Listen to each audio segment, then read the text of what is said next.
Did you know that it is impossible to sacrifice your LeBlanc clone for the Mecha Prime? You can't even send the copy to the enemy backline. Here are 10 more useless facts about TFT that you can use to impress your friends.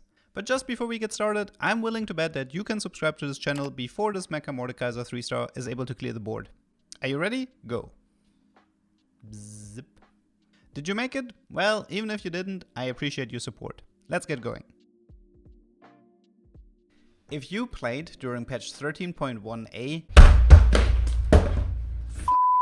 you probably remember Mecha Prime being completely broken and everyone was in a mad chase to find every single set. This went so far that players pretty much clicked on every single set hero augment just to get him faster, and it was probably also the first time that players had to deal with one of his hero augments, Punch Protocol. Somewhat similar to Lee Sin in set 4, he receives the ability to punch units off the map if they're standing at the edge, and otherwise they just receive a knockback.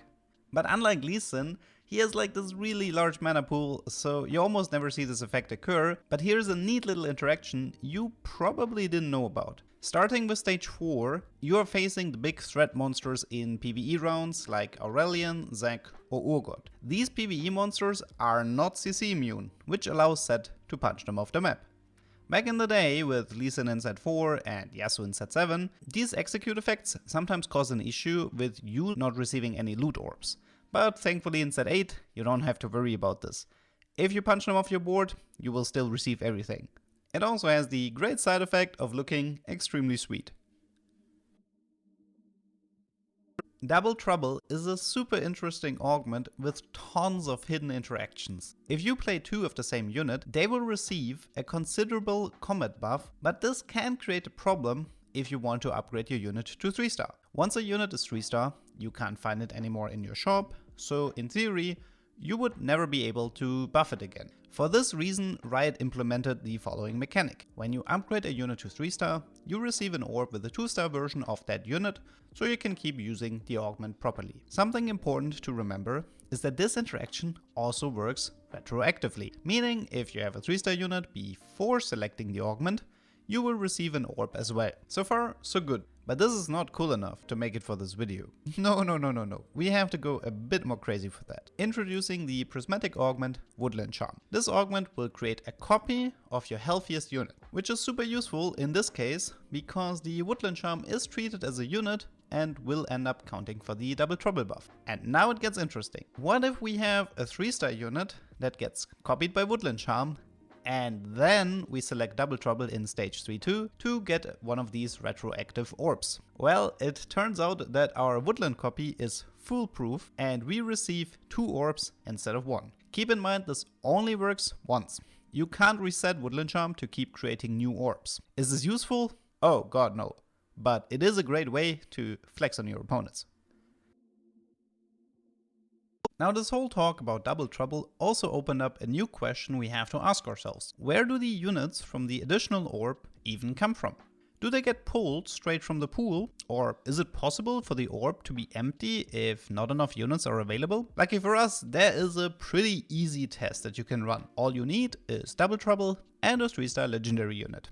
Easy peasy. Each legendary unit like Mordekaiser or Fiddlesticks is included a total of 10 times in the champion pool. If we would find a 3-star legendary unit, then in theory there is only 1 left in the pool. So in this example, with a Mordekaiser 3-star, there would only be 1 Mordekaiser left to find, and it would be impossible to receive a Mordekaiser 2-star. But that's not how it works. Double Trouble will attempt to pull units out of the pool, but in the scenario that the unit isn't available anymore, it will create your own personal copies to make sure you always hit your additional 2-star unit. This works similar to the champion duplicator. So in this example, if I would end up selling my Mordekaiser copy, then one of them would return to the pool and the other 2 would simply cease to exist since, they got created out of thin air. I'm really glad it works like this because honestly, my Mordekaiser needed all the help he could get to finish off my opponent. In patch 13.3, Underground received a huge buff, and it's likely a lot more players will try out their luck with cashing out a huge heist. But maybe you're a little bit like me, and you can struggle hard with the decision on whether or not you should continue the heist for a better outcome. Have you ever wondered what happens if you can't make the decision in time? Or maybe your internet disconnects right when you hit the threshold for the next heist here. Does the game decide for you to cash out, or will it continue to greed for a better outcome? Turns out, the game does love to gamble. What a surprise. So if you ever find yourself in a spot where the timer runs out, the game decides to continue the heist, which personally I feel it's the right call. After all, if you disconnect during the game, you might as well try to come back with a risky play.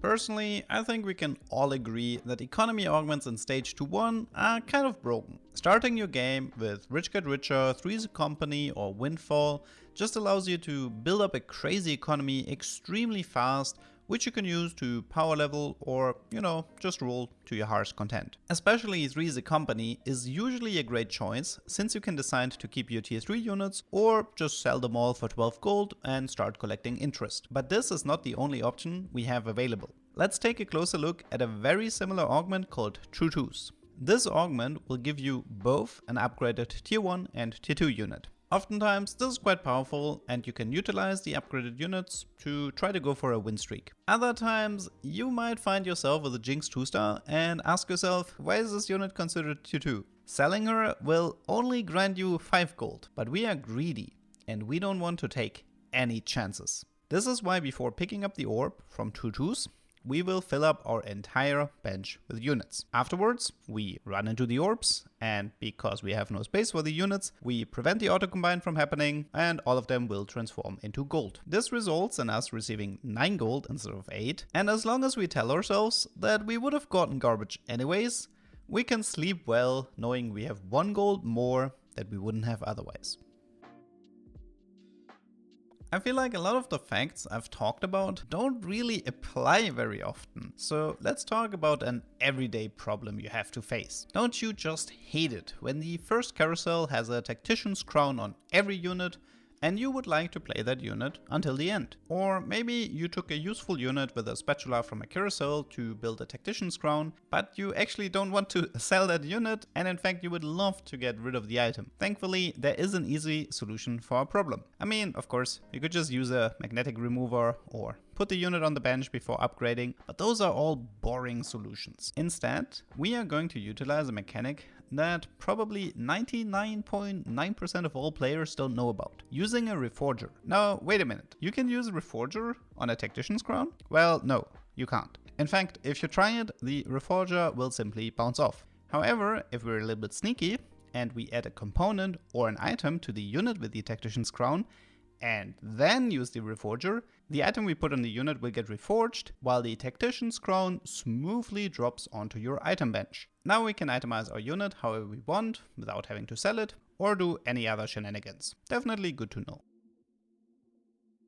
One of the most popular hero augments we've seen so far has to be the Vayne augment Into the Night. It grants you a free Edge of Night and also boosts the attack speed of every unit that is equipped with this item. When I saw this, I was curious about a few things, especially regarding the Radiant variant Brink of Dawn. See, the item Edge of Night is considered unique, so you can only have it once per unit. This unique effect will also end up blocking you from having a Brink of Dawn together with an Edge of Night on the same unit. So the question that arises is, would a unit receive attack speed from the hero augment if it has Brink of Dawn, or does it specifically have to be the item Edge of Night? Unfortunately, Vayne appears to be a bit picky about this, and Brink of Dawn will not synergize with her hero augment. It makes sense if you think about it. You are supposed to be faster during the night and not with all that pesky sunlight when the next day is starting.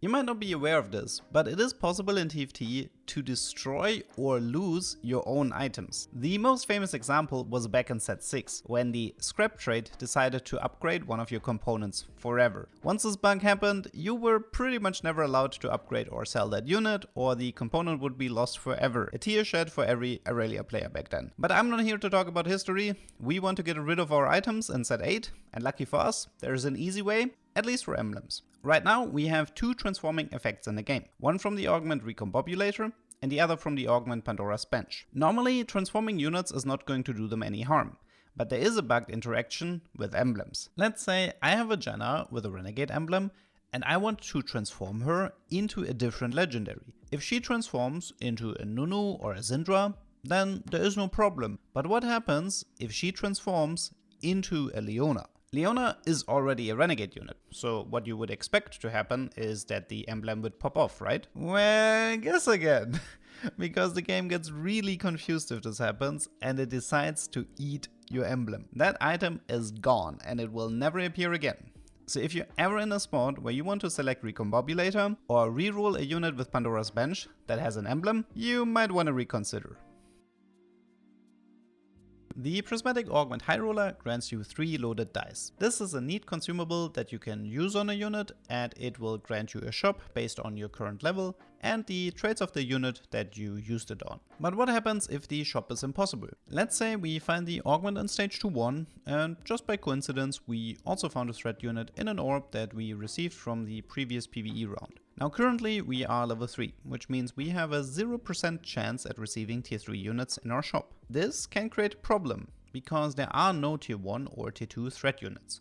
And after all, if we use the dice on a threat unit, we are supposed to only see threat units in our shop. In this scenario, if you use the dice on a threat unit, it will simply bounce off the unit. So the good news is that it will not get consumed and you can use it at a later time. Your dice bouncing, however, isn't always good news. If you end up rolling for a Galio, Sivir, and Senna 3-star, you can use the loaded dice to guarantee yourself 5 Samiras in your shop, at least if you didn't push for level 7 yet. This can be a super cool strategy to find Samira 3-star by only using 2 loaded dice. But we can run into a problem here due to the champion pool. So if a total of 4 Samiras were taken out of the champion pool by your opponents, then the second loaded dice will recognize that the shop is impossible and it will bounce. And this time you will have to wait for the players holding Samira to drop out of the game, or you simply push for level 7 and try to find Aphelios instead. But I do have to admit, ending with Samira 3 is a lot cooler.